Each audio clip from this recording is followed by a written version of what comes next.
First, I want to introduce our organization, Glacier National Park Volunteer Associates. We are an official park partner of Glacier Park, totally volunteer. We have about 140 to 160 members at this time. What do we do in the park? Whatever is needed when the park is in need of manpower. This summer, we were very active in the new ticketed entry system, meeting visitors to the park and directing them to various entry stations. We man the Apgar Nature Center and the Logan Pass Nature Center, Hidden Lake viewing area, and backcountry rangers. And we assist in many of the other buildings and systems that are running in the park on an annual as-needed basis. Good evening and welcome to the second presentation in the speaker series for 2022, presented by Glacier National Park Volunteer Associates. Tonight, our speaker is Lisa Bate, who is a research biologist at Glacier National Park. I have to read this because it is extensive. Lisa works as a wildlife biologist for Glacier National Park, specializing in birds and bats. However, she also oversees several research, inventory, and monitoring projects, including harlequin ducks, songbirds, raptor nesting and migration, black swifts, Clark's nutcrackers, and bats. Lisa also oversees wildlife and compliance monitoring for projects like the huge reconstruction of the Going to the Sun Road and Many Glacier Road, focused on preventing detrimental effects to grizzly bears. Prior to her employment in Glacier National Park, Lisa worked as a private research biologist, focusing mainly on birds, cavity nesting species, and their habitat. The topic of Lisa's presentation tonight is tapping local energy to accomplish wildlife research, monitoring, and inventory goals in Glacier National Park.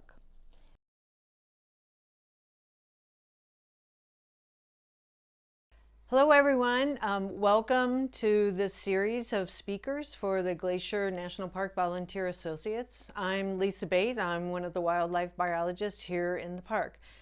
And my talk today centers on volunteers because a lot of my projects would not ever be completed or continue without the help of volunteers. Most people, when they think of Glacier National Park, they think of the Going to the Sun Road. And it is an incredible engineering feat. It's beautiful. It crosses through all kinds of habitats. But as a biologist, I think about the habitat. When I first came to work here in 2009 as a biologist, I think I walked around with my mouth just gaping open all the time because of all the intact habitats and the diversity.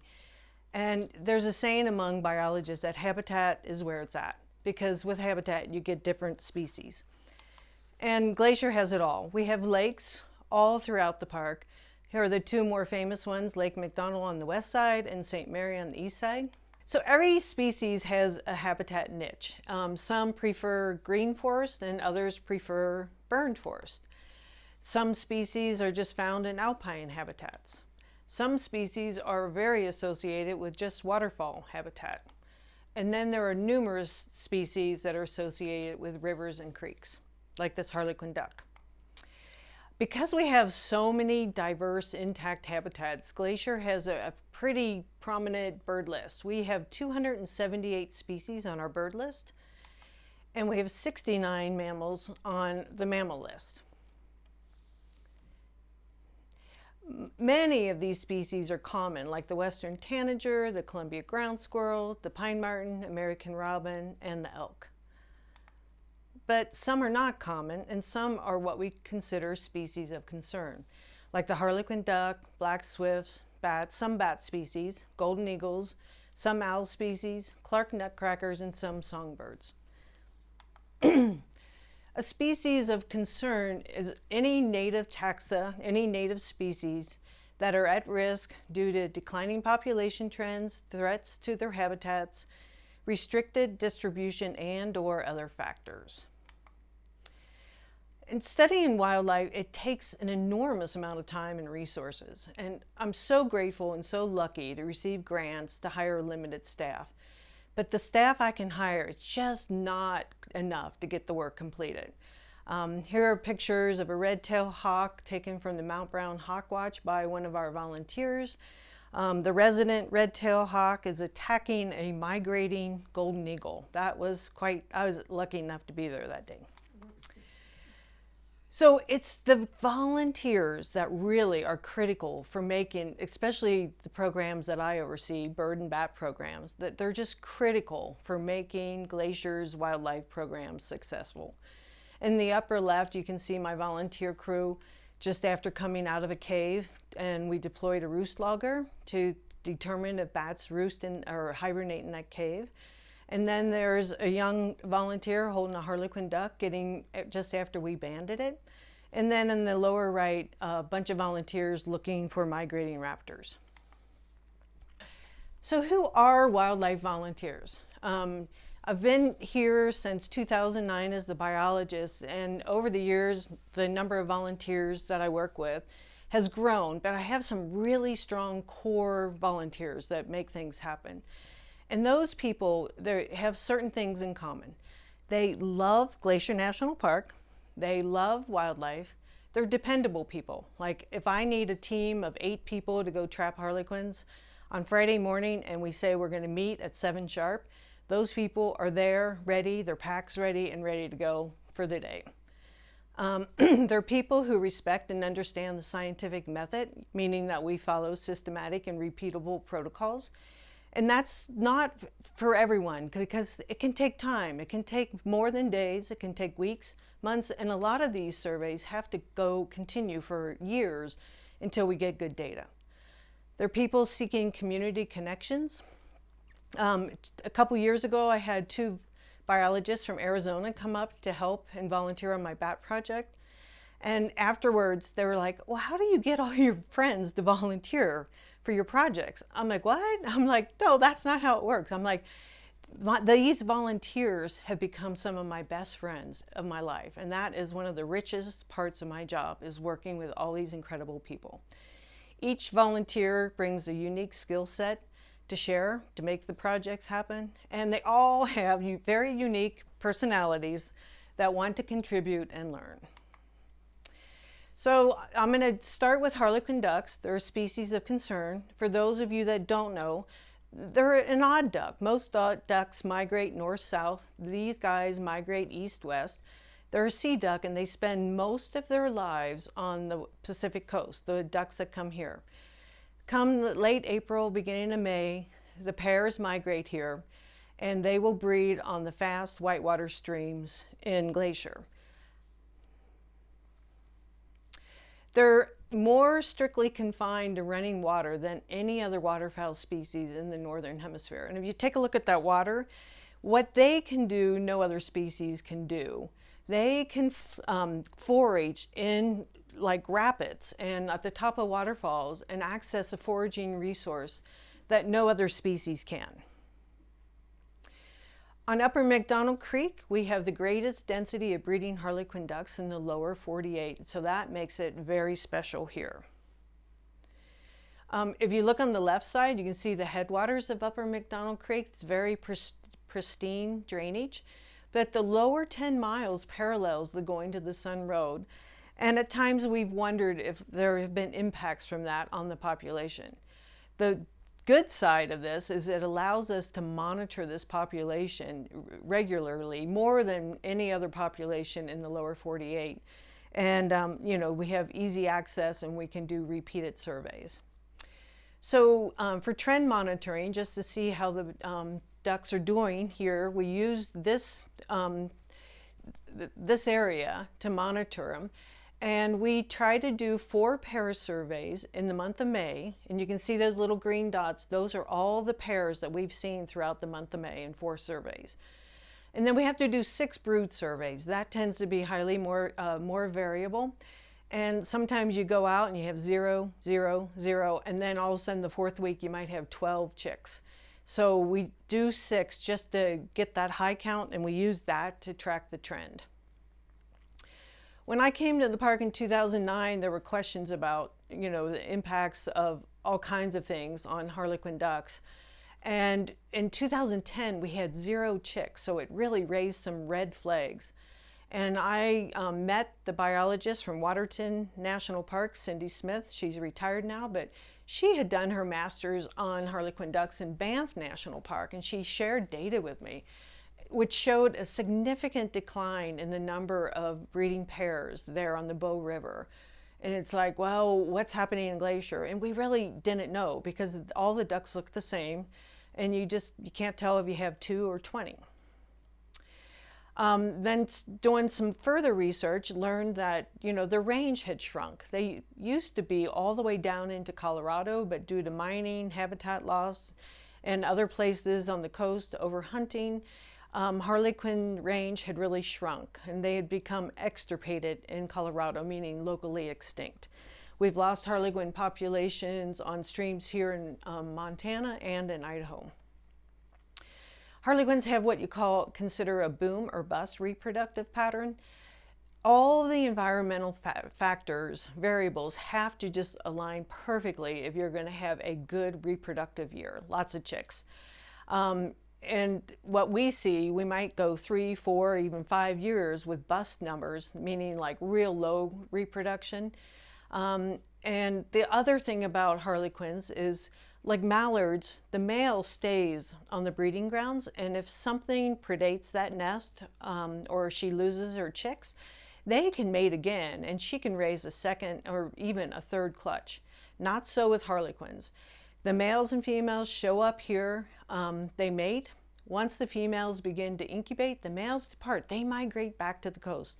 Some of the males are only here for 4 or 6 weeks, so if something happens to her clutch or her chicks, there is no second chance. The other thing that makes harlequins a species of concern and a really big focus of our research here is, as far as we know, females only nest on the streams where they were born. And so if they're extirpated, if that population blinks out on a stream, we don't know that it will ever be repopulated. In 2011, we were lucky enough to receive funding to start Warren Hansen and a master's project. I met Warren, he volunteered on the harlequin surveys, and he was just so perfect for this position. We called him Little Moose. He was a whitewater expert, he could kayak. He loved riparian areas. His father's a fish biologist. So we brought him on, and he investigated the effects of human disturbance on harlequin reproduction, stream flow. With climate change, we are seeing more stream severity, and stress physiology and interactions of the above. We don't have time to go into everything, but I'd just like to show you what we've learned thus far, and a lot of this is because we had this incredible crew of volunteers.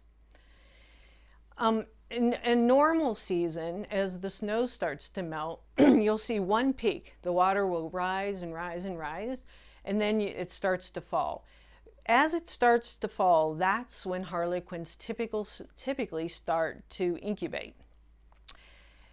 But with stream severity and climate change, what we see sometimes, and why this is important, harlequins almost always put their nests within 1 meter of the stream's edge.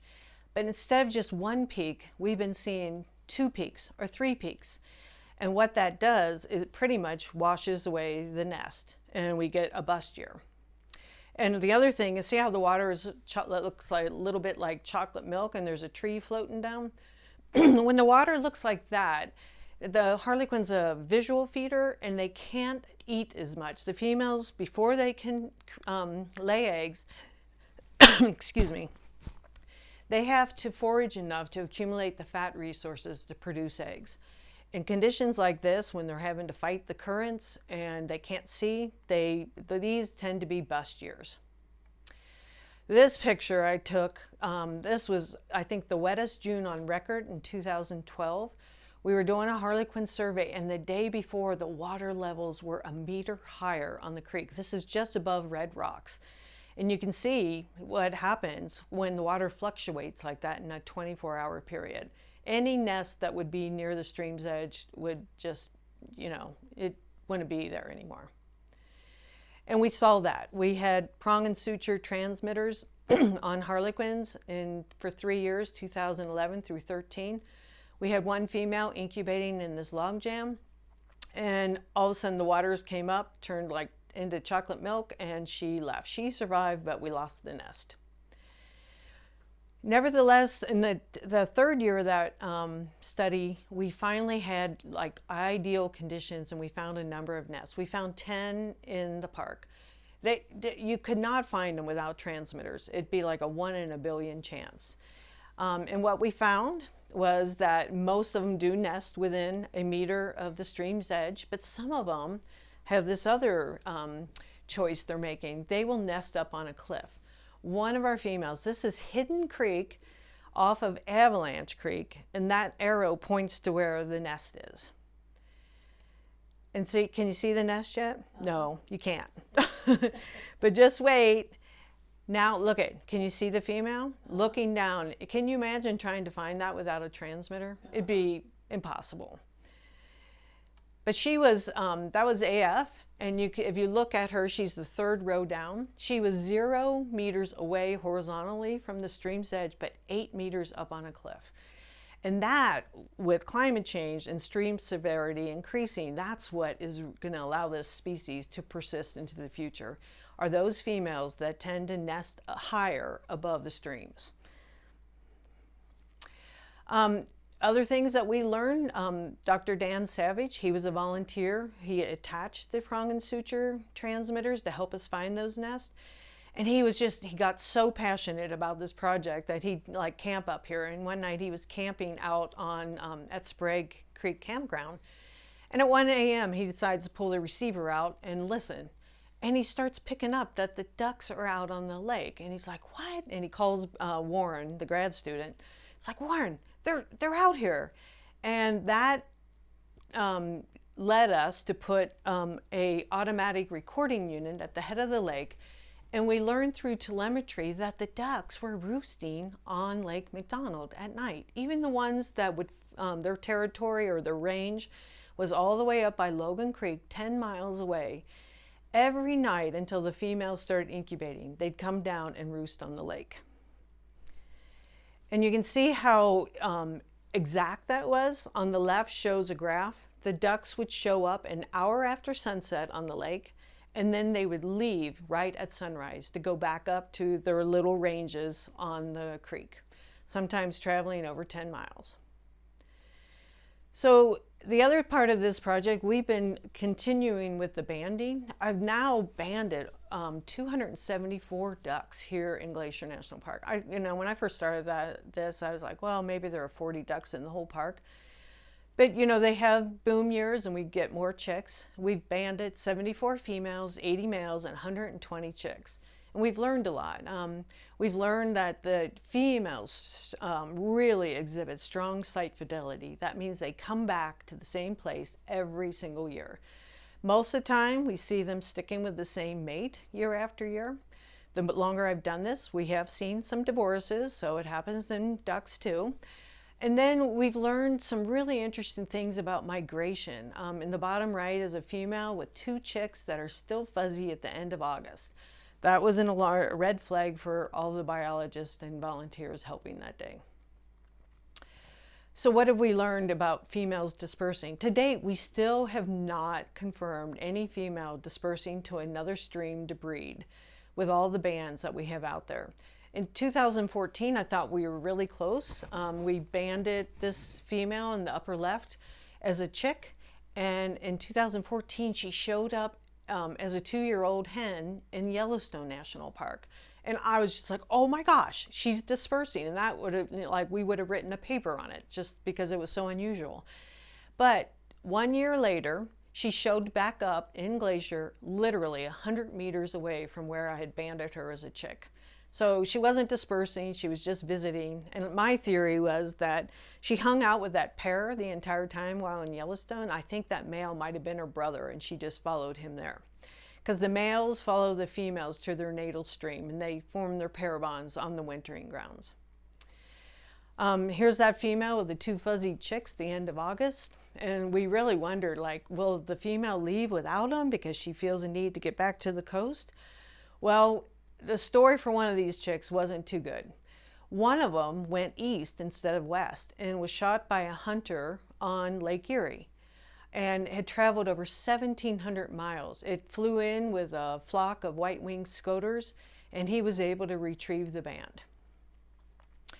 Another young hatchier chick that we banded that fall or that January was observed on the Atlantic Ocean. It's the first documentation of a Pacific coast bird going east.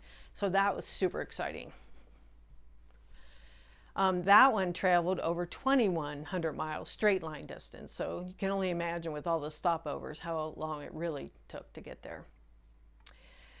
In 2015, I was lucky enough to turn the tables and go volunteer for Sean Boyd. He's a biologist with Environment Canada.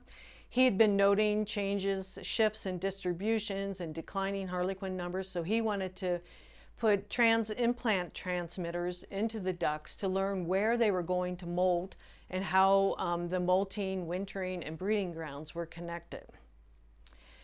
After I volunteered with him and saw what he was doing, and one of his ducks came to Glacier and spent the breeding season on the Nyack Creek, and I'm like, wow, look what you can learn with this technology. So we had a conference call, and 14 biologists from 11 different agencies in Canada and the US. We participated in this call focused on the conservation concerns for harlequins. And most biologists reported a decline in abundance or a change in behavior from historic patterns. I did not report that. As far as I could tell, on Upper McDonald Creek alone, it looked like things were stable. So we decided to collaborate with different provinces and states and agencies, and we started a pilot project in 2016. And Malcolm McAdie, he's a Canadian, came down and taught Dan Savage these surgeries, and we implanted a number of ducks here in Montana. And on the females, we only did the implants on the males. There are about 33% more males in the Western population than females. Females are more vulnerable because they have to incubate and they get picked off by predators while they incubate for a month. We put these devices called a geolocator on the band of females. We wanted to compare the technology from this device to the transmitters to see if we could tell when they left the breeding grounds to fly to the molting areas and then the wintering grounds and back. So that's what we did. The only thing with these is that you have to recapture the duck to download the data. It's called archival data. But because females show such strong site fidelity, we thought we could do it. So how do you catch a duck? Well, it takes a team. And does it ever? And it takes an enormous amount of coordination. We all have a radio, and I'm just like talking to people like, where are the ducks, and blah, blah, blah, and getting people across the stream. There go volunteers across the stream to be on the other side of the net, and it's a pulley system. The hardest part is getting that rope across the creek. I used to be a great softball player, but I can only throw so far, a rope with a rock, tied to it. Then we pulley the net across, and then we have someone flush the ducks into the net with the boat. There's our whitewater support since Warren moved on. This is Gerard Bird, a local volunteer that he brings a really unique skill set. We couldn't do the project without him because of his whitewater skills.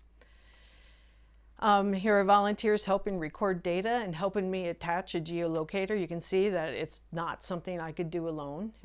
We drill a hole through the band and then zip tie and glue that device. So it's just so helpful having all the extra hands. So what have we learned with those PTTs? This was the Snyder Creek male. We learned that they can migrate pretty fast. This guy got to the West Coast in 36 hours. Some of them just go straight, and others will take 6 weeks to get where they're going to molt.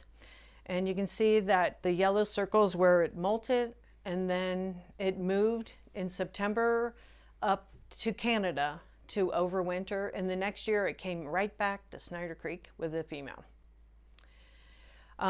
The other concern we had was like, are all the ducks in Glacier in Montana going to the same place on the West Coast? So if like some ecological disaster like an oil spill happened, would they be wiped out? The Exxon Valdez impacted harlequins. It took them 25 years to recover. And in the Salish Sea, where we think most of the harlequins overwinter, it turns out they're spread out along there. So anyway, oil tanker travel went from 3 oil tankers per year through the Salish Sea to 30. So we did have concerns that it could be like a sitting duck population. It turns out it's not, and that was another relief for our concerns about harlequin duck conservation. Recently, the biologists from Alberta that we collaborate with, Beth McCallum and Alice Paquette, they led the effort to write a paper on what we found using light level geolocator data. That's coming out this year in the Waterbirds Journal. They did an excellent job with that. Here's an example of the geolocator data. You can tell when a female is incubating, when she's not, depending on if it's blue or white. And then you can also tell when they leave the breeding grounds to go elsewhere. I think one of the biggest surprises to us was that we could tell when they started incubation and when they ceased to incubate. If I could draw your attention to, you can see on the far right incubation days, some like 33, 20, 34. The ones that were successful typically incubated for over 30 days. That makes them super vulnerable. We found that pine martens and mink are major predators on harlequins. We've got some really intense footage from our cameras on nests showing that. But what's really intriguing is in 2018, when the waters on Upper McDonald Creek were just sub-flood stage the entire month of May, when they should be foraging, accumulating fat resources. Obviously, they did not get enough fat. Neither of them ever attempted to nest. And we're able to see that on the geolocators.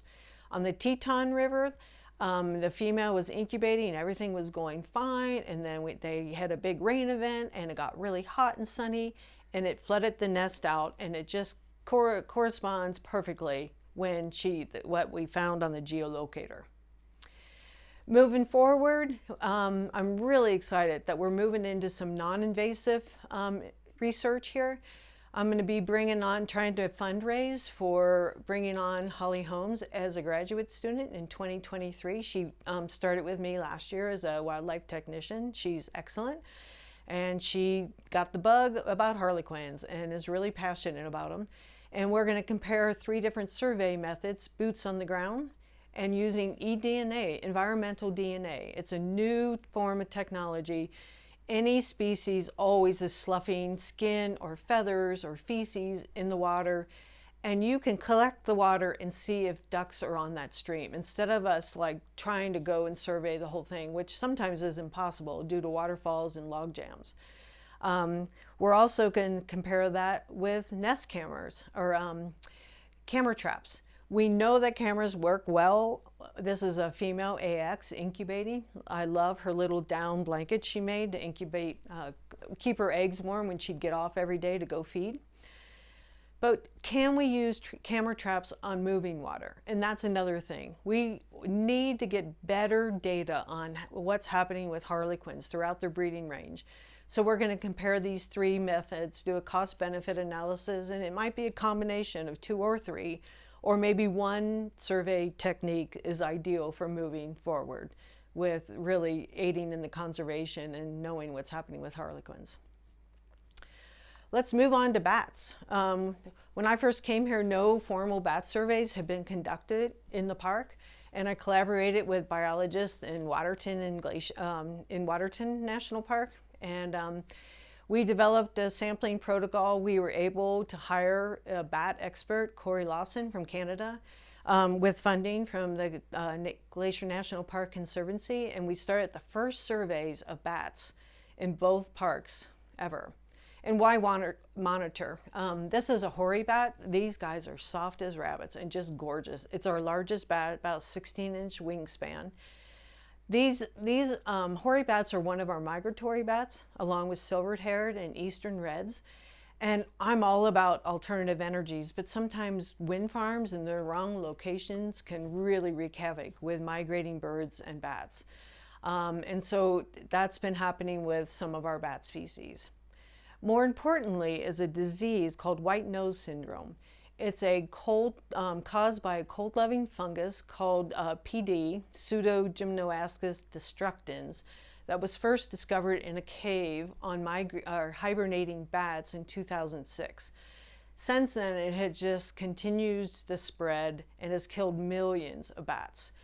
It's not here in Glacier yet, but through grants from the Park Service and the Conservancy, we have collected really solid baseline data and continue to. And we're starting to swab bats in the springtime to see if they have this fungus or white nose. With our baseline data, once white nose does appear in the park, we'll be really able to assess the impacts of the disease on bat populations in Glacier. We developed or adopted a bat grid design, and we've overlaid Glacier and Waterton with a 10 square kilometer grid. And our goal is to survey, inventory, and monitor in each of those grid cells to look at distribution, rarity, migration corridors, and timing, and where bats might overwinter. We know bats overwinter in Glacier, we just don't know of any hibernacula. When I first learned that I got a grant, this was a highlight of my career too. It was in the fall, and I'm like, well, how can we get started, you know? And it's like, I wonder if bats hibernate in the caves. I knew of like 15 caves in the park that people told me about, but I didn't know where any of them were, how to get to them. And I'd only like explored caves back in like, what's it called, Mammoth Caves, Kentucky. So, you know, where you're led on a walk. And so I reached out to the Big Fork High School Cave Club, and here comes Hans Bodenhammer with his students, and they helped us go into 3 of the caves, and we deployed roost loggers to figure out if bats hibernate in the caves. And they're just a joy to work with. What a great program. As time went on, I had volunteers step to the plate and help me go service those roost loggers. It's not for everyone. Tight, dark spots. And that's how you get in there. But it's so fun to just work as a team to try to accomplish these goals. Here, that's in the bottom right, you can see a roost logger. We take that in and hang it in the cave for the winter. These areas, you cannot put anything outside the cave because everything there is prone to avalanches and would just get taken down, and we don't have the battery support to make them last through the winter. Here's a volunteer helping me put up a acoustic detector in talus slopes. We have sampled in most of the low elevation areas, so now we're moving up into the alpine. Some are not conducive to trapping, so we deploy bat detectors. Leave them for a month and go back and service them or bring them out to see what's moving around. This is Louis Young on the left. He's been a volunteer of mine since 2011. The guy is incredible. He's my right-hand person, bat trapping. He loves bats. He's a retired Forest Service biologist. And with him, I can deploy twice as many nets and catch twice as many bats in a night. And that's Leah Breidinger, another key volunteer on the bat project, many of my projects. She's a biologist with Department of Natural Resources, and she has been, we just set up nets and we're waiting for the bats to emerge. We shut the nets down until the last Swainson's thrush sings, because we don't want to catch birds, we just want to catch bats. And then we run around and open them all and check them periodically to see if we've caught bats, pull them out. And then we process them, and we look at what species, what gender, reproductive status, overall health is a big thing. And in the bottom left, one of the really fun parts of my job is before COVID hit, we would hold a Going Batty field trip every year. And maybe this year we can start those up again. This is little Izzy. She came from like 6 hours away when her mom brought her. She loves bats. She's wants to grow up and be a bat biologist and save bats from white nose syndrome. We also do bat emergence counts, and a different certain bat species love to roost in buildings, especially the little brown bat, and they're highly susceptible to white nose syndrome. So what we do is we'll count how many bats emerge 4 or 5 times a summer from those roosts. And then once white nose shows up, we'll return and repeat those counts. And that will really allow us to assess the impacts of the disease once it arrives. Because it will arrive. It's just a matter of when. We have added 3 new species to Glacier's mammal list and 2 new species in Waterton. We have 9 confirmed bat species in Waterton Glacier. I think we could have 3 more, but we just need to survey more. And those are the bats we know we have in the parks since we've been doing these surveys. Black swifts, talk about an odd bird. When most breeding birds are wrapping it up, these guys are just showing up and building their nest. They are a really odd bird. They are a poster bird for climate change. They only will nest where there are persistent waterfalls, you know, those fed by glaciers or snowpacks. And if you know what's happening here, that's not boding well for them. They're insectivores. They could show up and they like to feed on flying ants, but if the ants have already hatched, then they don't have that food resource to feed their young. Long distance migrant, we think most of our swifts overwinter down in South America. We're not positive about that. They're not good at dispersing and shows really strong site fidelity, come back to the same waterfall year after year. And more importantly, they only have 1 chick, raise 1 chick per year. In Canada, they've been listed as endangered, and that has really been the impetus for us to learn what's happening with black swifts here in Montana. We just didn't know enough about them, and that sometimes you don't know enough, and so that they become a species of greatest inventory need. So I've been collaborating with biologists, with Fish, Wildlife and Parks, Montana Audubon, and others throughout Montana to learn about them. That's a black swift chick on a nest on Haystack Creek right below the Going to the Sun Road. This waterfall had 3 nests, active nests, when I first came here. Then it blinked out to 2, then to 1, and then it was 0 for 2 years in a row. And just last year did someone show back up to raise a chick, but we're only up to 1 nest again. In 2011, when we started this collaboration, we only knew of 4 colonies in the entire state of Montana. And we're like, okay, we need to learn more, especially since Canada listed them. So we started evening surveys. That's the experts in Colorado who knew the most about black swifts. They're like, yeah, you got to go out the 2 hours before it gets dark and watch as the adults come back to feed the young on the nest.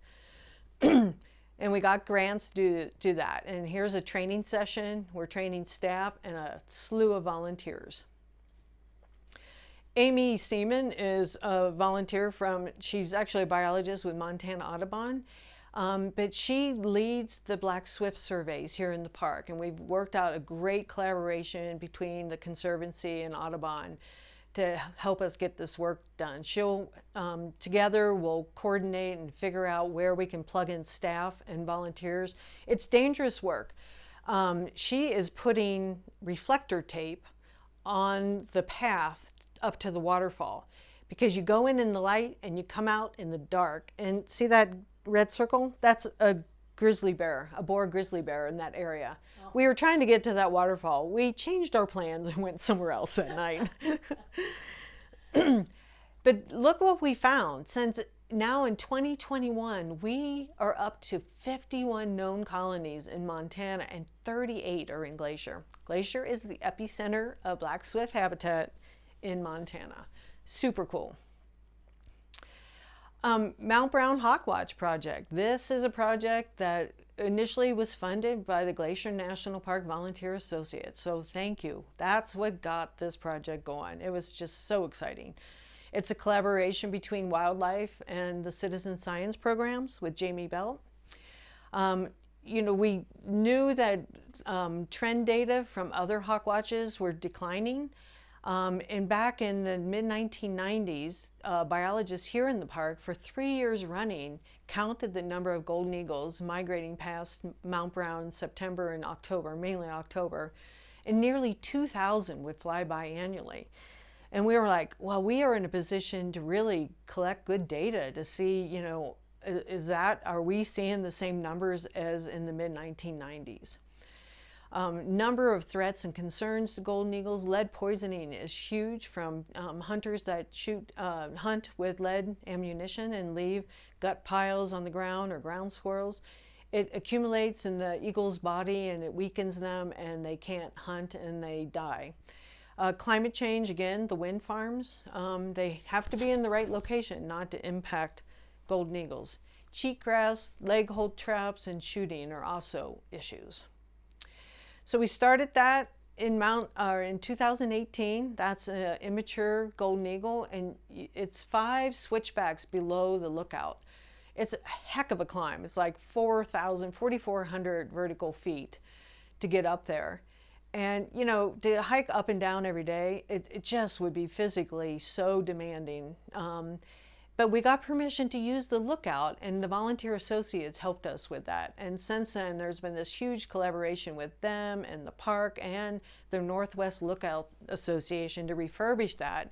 And it wasn't in good shape when we first started going up there. It was infested with mice and things were falling apart. But this is some of the stuff that we see up there. You get really great views of the raptors. So we count golden eagles, that's our main species, but we also teach all volunteers, if they want to become a primary observer, that means the one that is in charge for the day, they have to be able to identify raptors to species, to age, and to gender if possible. These are both red-tailed hawks. The one on the left, though, is a juvenile. See how it doesn't have red in the tail? They only get the red in the tail when they become adults. But two things that the red tails always have, what we call the dash and the comma on the underwing side, and that's how you can tell it's a red tail. These are some of the volunteers. You can see Mount Brown Lookout on the upper right above Whitney's head there.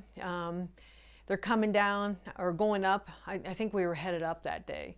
And we're going to go, we hike up 5 more switchbacks overnight in the lookout if you commit to 2 surveys in a row. And then on the left, there's one of our volunteers hiking down.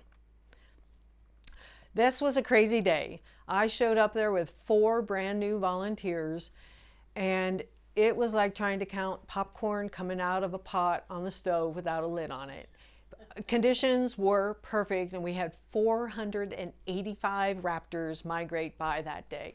And they are forming the number 400. We just had our 400th bird migrate by, and we all were just like, I think it was 3 in the afternoon, and none of us had eaten lunch because at times there were 15 eagles just soaring right above your head. It was one of the most incredible experiences I've ever had in my life. So every year we create charts like this, and it's this hawk watch is dominated by golden eagles. The Jewel Basin hawk watch is dominated by accipiters like sharpshin and Cooper's hawks. So every hawk watch is different, and the data coming from each of them contribute data that no other site can. So we've done it 4 years in a row, and you can see golden eagles in the middle bold there. And we aren't quite up to 2,000, but from everything I've been told, you have to go at least 10 years to really know what's happening at a site. That's an immature golden eagle there. And then a volunteer and Holly, my staff, coming down from Mount Brown in the morning. That was a warm morning. Here's some other volunteers on the upper left. That's Marianne Donovan. She used to be a technician here, and now she's our key volunteer at the lower site at Lake McDonald Lodge. When we get weathered out up high, and if people don't want to make the arduous climb up there, this is a great place, especially in October. We set up a scope, we have binocs, and you can just see this parade of eagles going by if the weather's good. You need southwest winds. And on the right, Jeannie and Leah, 2 other volunteers helping up at Mount Brown. And I think that's one of the greatest perks of this project is being able to stay in a lookout. I mean, who wouldn't want to stay in a lookout in Glacier National Park, you know? But you got to work for it. Here's the Hawkwatch site. It's 5 switchbacks below, but lots of incredible volunteers with, in the bottom right, that's BJ Worth with me, and he's the one that took a lot of these incredible raptor pictures. Some more pictures of people the volunteers and staff have taken while overnighting up at the lookout. And then moving on to Owls and Clark's Nutcracker Project. Now these projects are not for the wimps. You have to be able to be willing to post hole in snow with snowshoes on. That is hard work. And the Owl Project, it's night work. So we go out and survey for owls, but we work in teams of 2 for safety. And these are 2 projects. Vlad is, we're targeting 2 main owl species, great gray and boreal owls. For the Clark's Nutcracker, this is Vlad. He's in the middle there on the right. He's our graduate student on the project. This is his 3rd year of research.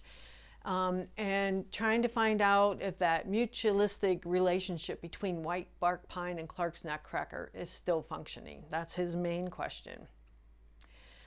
Monitoring avian production and survivorship, our map station. We were lucky enough to get funding to start the first bird banding station in Glacier. It's critical to have these stations in national parks because they're protected from development and disturbance such as logging, habitat destruction, and things like that. That's Nico. I really believe in lighting the next generation of biologists on fire. And so anytime I can pull in young people, that's Nico. He's a high school student at Columbia Falls High School. He was our intern these last 2 years, and he received a stipend for coming out and learning as much as he could and helping extract birds from nets and processing them. He was just an incredible asset to the project. You know, our main goals here are banding songbirds for conservation and understanding the causes of population increases and declines. We can also learn where these birds go to molt and overwinter. And with that, I want to thank a lot of collaborators, for many of these projects. And for the Harlequin, we've had lots of funding from all kinds of agencies and organizations. Very special thanks to Glacier National Park Volunteer Associates, especially for helping us get the Hawkwatch project off the ground and running. Look at those birds, that's incredible. That's a prairie falcon in the lower right. And then that's that red tail attacking the golden eagle as it migrates by too. That's quite the scene to watch. Glacier National Park Conservancy and their donors have been super generous in supporting the bat, harlequin, swift, and the map station. So thank you. And then really, the whole reason I wanted to give this talk was because of the volunteers. Thank you. You all know who you are, and you all know your special skill sets that you bring. And I couldn't do it without you. And so thank you. There we are at the Hawkwatch, and then on the right side, we're climbing up to a waterfall to do a night survey for black swifts. See how we all have helmets on? There's a reason. You sit under a waterfall, sometimes rocks fall.